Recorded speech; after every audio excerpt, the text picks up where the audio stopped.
Late developments in the criminal investigation into former President Trump's business dealings. The Manhattan DA has convened a grand jury to consider the evidence. Teresa Priolo following that for us tonight. She's in the newsroom now with more on what this next step means. Teresa. Steve, it means presumably that Manhattan DA Cy Vance believes he has enough evidence and a strong case to charge former President Donald Trump and/or his Trump Organization associates with the crime.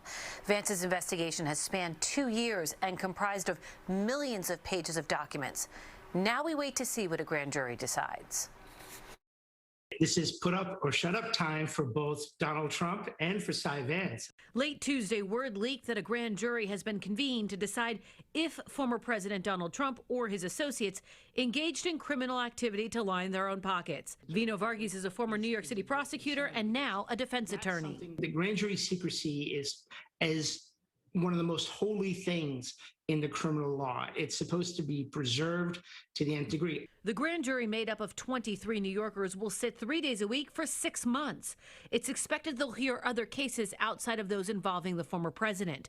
But to be sure, there are millions of pages of documents in the Trump case to sift through, and the burden of proof is far lower in grand jury trials than criminal trials. The only way the grand jury ultimately fulfills its function is that if it takes a vote. There have to be 16 people of the 23 who've heard all of the evidence, but a minimum of 12 people who've heard all the evidence have to vote to move forward in order to secure an indictment. The case involving the Trump Organization began after the president's former personal attorney, Michael Cohen, appeared before Congress.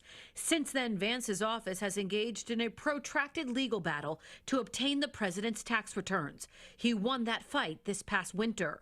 Vance's investigation is said to center around the Trump Organization's business practices, including manipulating the financial records of his properties to receive tax benefits.